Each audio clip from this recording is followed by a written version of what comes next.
Alors, on a un petit peu touché le sujet de l'IA dans cette conversation. On va continuer sur la question plus spécifiquement de la Generative AI et tout particulièrement de la place discrète qu'elle prend au cœur de la création sans jamais remplacer le craft, le geste artisanal qui est vraiment essentiel au secteur du luxe. On va s'en parler avec trois personnes à qui je vais laisser la scène. Laetitia Pfeiffer, Chief AI Officer chez Publicis Connected Media, Vincent Smadja, aka If Only AI Director and Creator chez If Only AI, et Alphonse Maître-Pierre, directeur artistique et fondateur de la marque Maître-Pierre. Merci beaucoup. Bonjour. On a une belle table ronde, 20 minutes. J'ai eu un petit peu peur tout à l'heure parce qu'Ipsos a sorti des chiffres sur l'IA en me disant j'espère que ça ne va pas chambouler complètement notre table ronde, mais je pense qu'on est pas mal. Donc merci Rémi pour tes chiffres, ça permet de faire une liaison. Je vais faire une petite introduction sur ce terme Quite Generative IA qui est un petit peu particulier, un petit peu jargonneux. Et merci à Stéphanie pour le titre, l'effacement au service du craft. C'est vraiment ce qu'on va essayer de regarder. Et on aura la chance d'avoir beaucoup de créations visuelles de nos deux créateurs derrière nous. Donc prenez plaisir aussi à vous immerger dans ces créations. Dans l'univers du luxe, il existe une règle non écrite. Ce qui compte vraiment est souvent ce qui ne se voit pas. Et Yves Saint-Laurent disait « Les détails ne sont pas les détails, ils font le design ». Aujourd'hui, cette phrase résonne plus que jamais au moment où une révolution est en coulisses. Car dans beaucoup de secteurs, l'IA générative peut fasciner, peut inquiéter. On en a parlé tout à l'heure. Ce n'est pas le cas dans le luxe, où en fait ce luxe, il l'adresse autrement, en se disant qu'avec pudeur exigence, il va mettre l'innovation et la technologie à son service, mais sans jamais trahir son essence.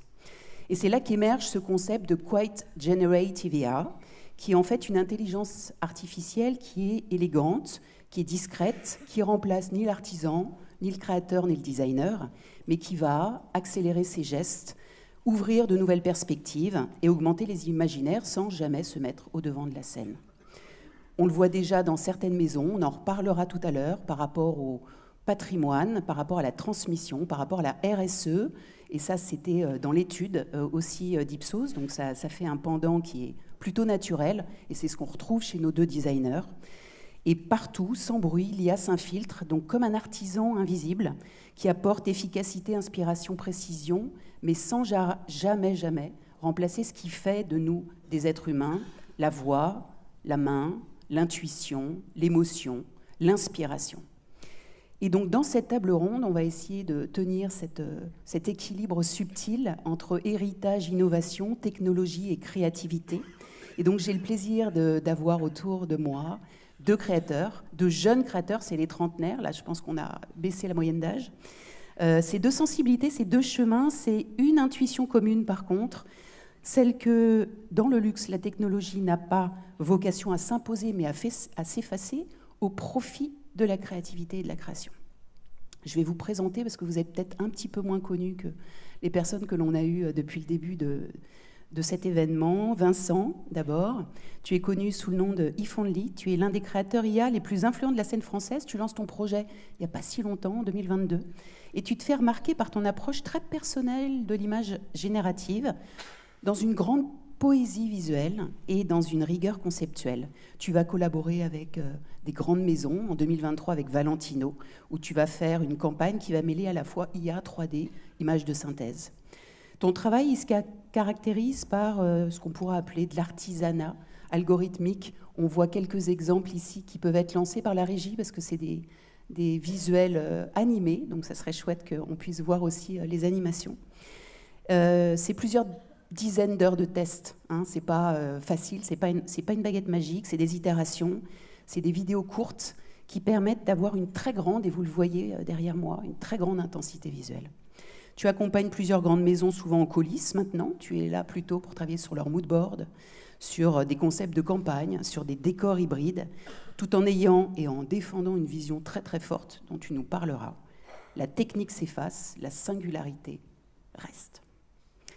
Alphonse, tu as fondé ta maison Maître-Pierre en 2019. Il y a eu une jolie discussion entre Antigone et Alphonse sur la valeur des prénoms, la singularité des prénoms en coulisses. Tu as fait une formation à la Cambre, tu t'imposes rapidement comme l'un des jeunes créateurs les plus singuliers de la mode française, lauréat du prix de la ville de Paris, puis du ministère de la Culture. Tu développes une esthétique unique, mêlant tradition digitale et engagement écologique. Donc on est vraiment dans les grandes conclusions de Rémi et d'Ipsos. Tu explores l'IA dès 2020, notamment pendant le confinement, voilà, avec des recherches sur comment faire des défilés de mode avec l'IA, et tu nous en parleras. Et aussi, tu le travailles beaucoup pour améliorer ton processus créatif. On aura une question sur ce sujet. En 2024, ta collaboration avec le Musée des Arts Décoratifs autour de Paul Poiret marque une étape clé. Et aujourd'hui, tu es, toi, Maison Maître Pierre, un véritable laboratoire de couture futuriste où artisanat et innovation se mêlent et s'entremêlent main dans la main. Merci d'être avec moi ce matin à vos côtés. Merci. Je vais commencer par toi, Vincent. N'hésite pas à commenter les visuels qui seront derrière, parce que c'est vraiment ce qui permet de bien comprendre ton processus créatif.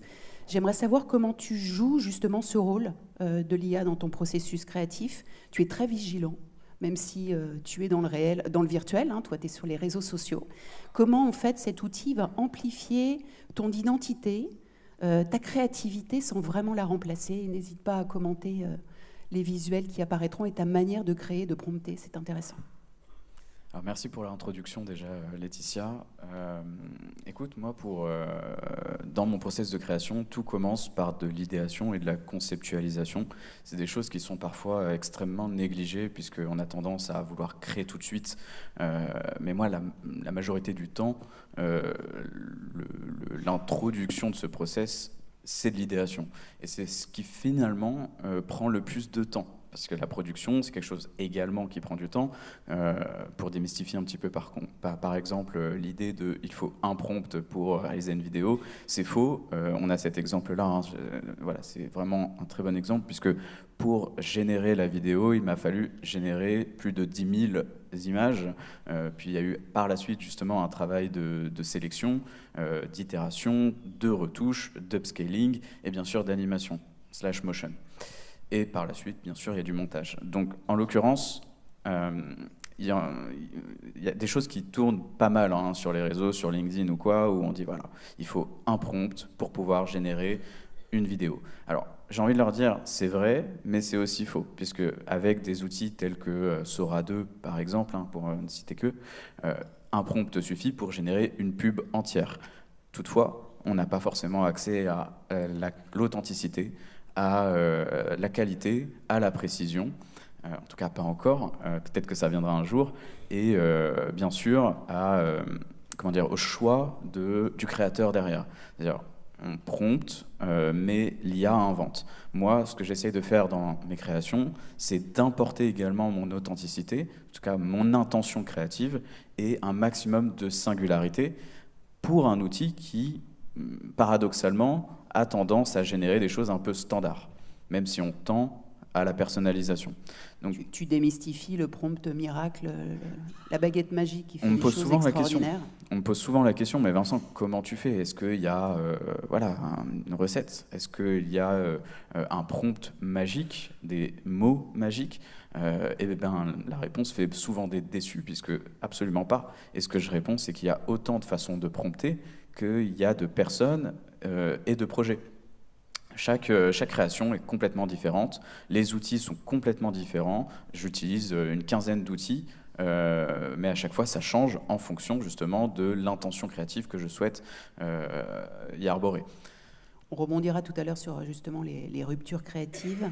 C'est très révélateur de ce qui se passe actuellement dans les maisons, hein, qui doivent apprendre à travailler avec l'IA à l'envers du décor, comme un brodeur où il ne faudrait pas qu'il y ait le fil qui apparaisse. Les maisons s'y intéressent, hein, on sait, 78% des maisons de luxe utilisent l'IA, il y a seulement 12% qui l'affichent publiquement. On parlait de transparence dans l'étude Ipsos ce matin, il est peut-être moment, et de toute façon la loi va nous l'imposer hein, petit à petit, imposer le fait qu'on dise ce qui a été fait avec l'IA ou pas avec l'IA. Toi, on sait naturellement que tu l'as fait. Dans les métiers d'art, l'art invisible, hein, dans les métiers artistique, la broderie par exemple, c'est 70% du temps d'une pièce brodée, c'est 2000 heures de travail sur une pièce de haute joaillerie. Ça ouvre cette analogie sur le geste invisible. Donc c'est ce que je trouve intéressant. Et toi, Alphonse, on a encore un autre sujet qui est innovation et RSE. comment ce processus créatif avec l'IA, il est renouvelé dans le monde réel. Toi, tu travailles sur des vêtements, des accessoires, des sacs à main, des chaussures. Comment tu arrives à utiliser l'IA dans ta mode responsable, et surtout comment tu gardes dans ton processus créatif textile cette émotion. Qu'est-ce qu'il y a d'IA en fait dans les visuels qu'on voit derrière nous? Bonjour à tous, merci beaucoup pour cette intro et c'est un plaisir d'être là aujourd'hui avec vous. En fait, c'est vraiment ce que tu viens de dire, c'est que par rapport à ma marque, l'IA, elle intervient vraiment comme un outil. C'est-à-dire, j'ai souvent l'habitude, quand on me pose la question, de dire que c'est un peu comme une nouvelle boîte de crayons. C'est juste un outil parmi tant d'autres. Et souvent, si je dois résumer même l'identité de ma marque, j'utilise ces deux termes, c'est old fashion et geek.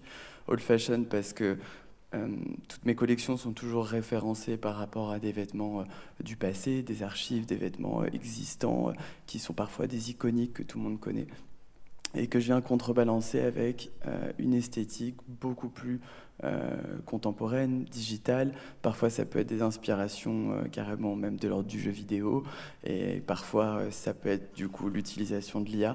C'est vraiment cette idée d'aller faire un grand écart à chaque fois entre savoir-faire travailler autant avec des brodeurs que pouvoir potentiellement, quand là c'était le Covid, faire un défilé qui était du coup complètement faux, qui n'existait pas, mais parce que c'était aussi un moment où on était bloqué et où il y avait cette envie de pouvoir continuer à être dans la création et que l'IA a pu permettre ça. Donc il y a vraiment cette envie de ne jamais effacer le geste en tant qu'artiste et de toujours l'utiliser seulement pour ses possibilités. Mais en fait, ce qui m'intéresse le plus, je pense, c'est le regard profane en fait, que j'ai, moi, de l'IA, parce que personnellement... C'est pas toi qui promptes en plus. Pas du tout, voilà. Tout l'opposé. J'ai une passion geek, mais je suis pas du tout un programmeur, je suis pas du tout prompteur. Et je travaille avec des personnes du coup qui le font pour moi, qui le font pour ma marque.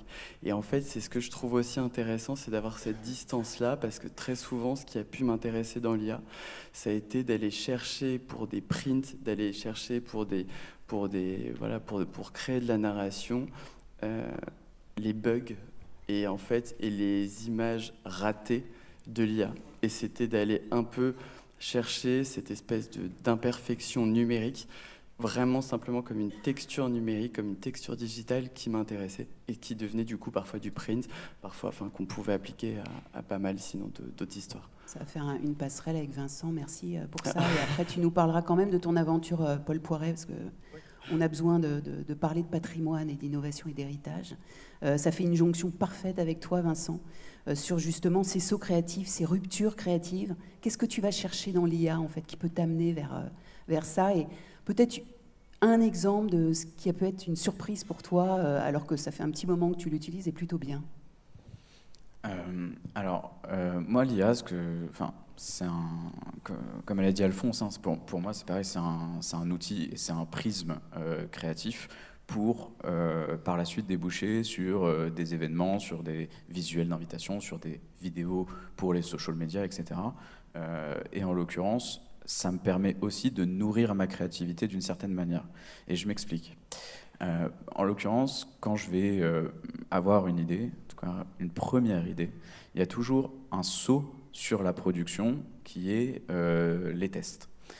Lors de mes tests, je m'aperçois souvent que le résultat est fidèle à mon idée, en tout cas aujourd'hui. C'était moins le cas en 2023, mais ce résultat me permet aussi de développer de nouvelles idées et d'amplifier finalement l'idée initiale. Donc à ce moment-là, je parle très souvent de prisme créatif et danse avec l'IA.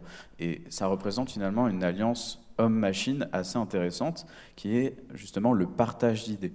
Alors, je suis très seul dans cette situation, puisque mon seul interlocuteur, c'est l'IA, mais ça fonctionne très très bien, puisqu'elle ne va pas que dans mon sens, et ça permet justement d'avoir de nouveaux horizons, une nouvelle perspective sur une idée qu'on aurait eue de base, qui est décuplé justement par la voix de la machine.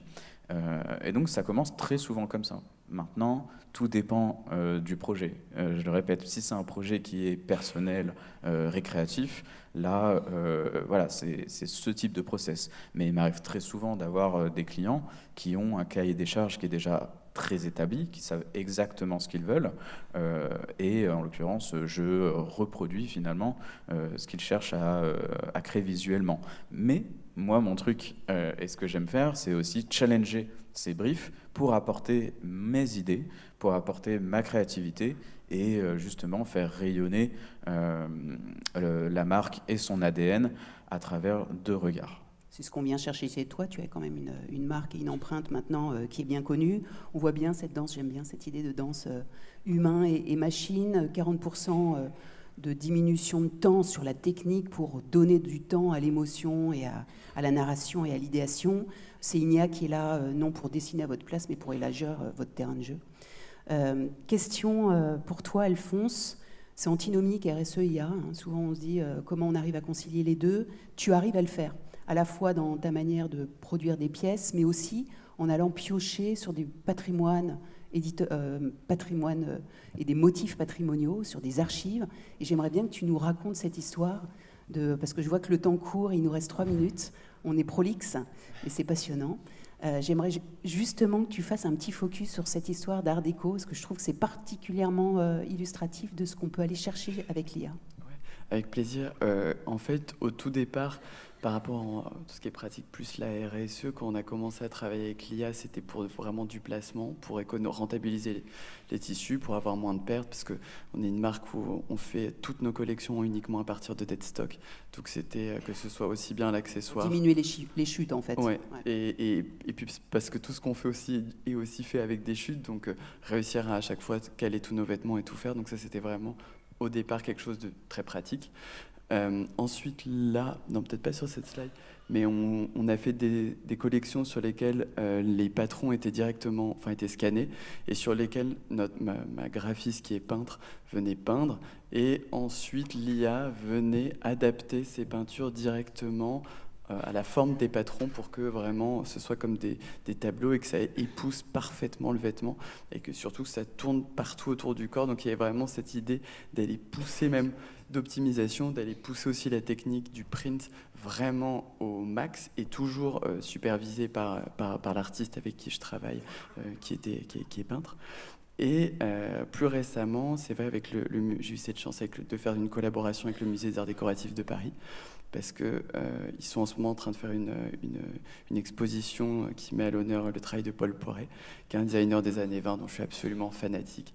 Et en fait, l'idée, c'était de retravailler, c'était le dernier show là, c'était de retravailler des archives de Paul Poiret et de les réinterpréter et du coup de faire une collection ensemble qui défile au musée pour avoir ce truc un peu de la boucle qui se ferme.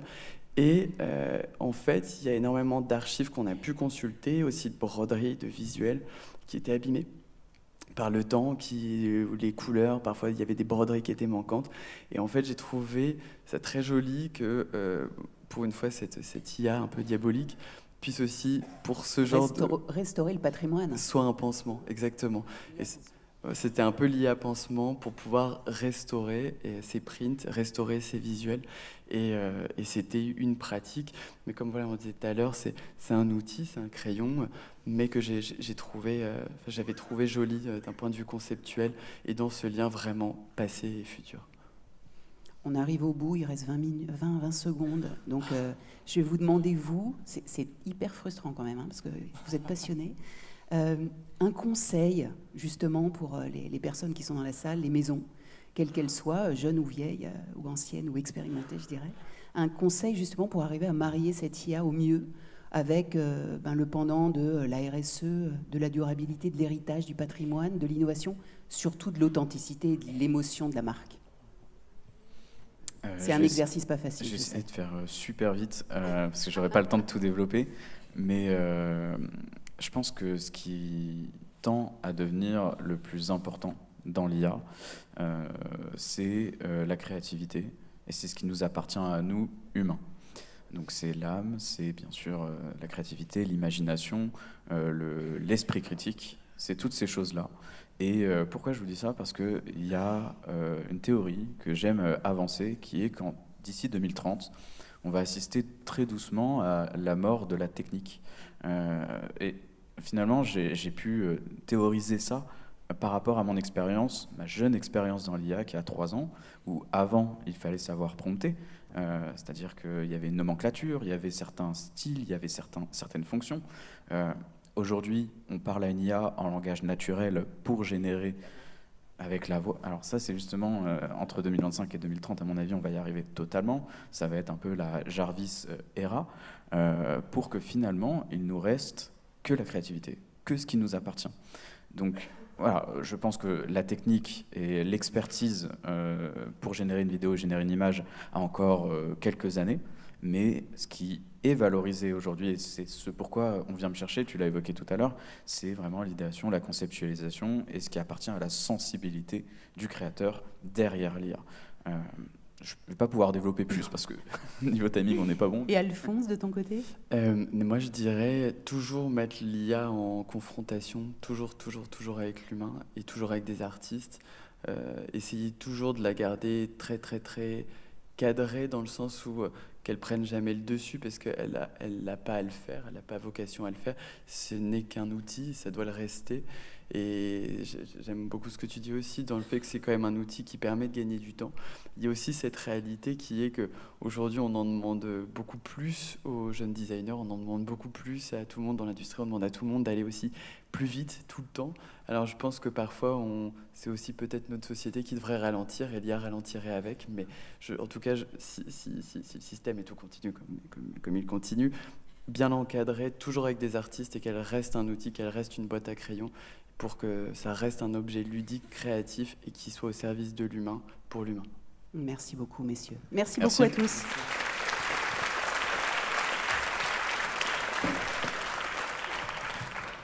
Merci à vous trois.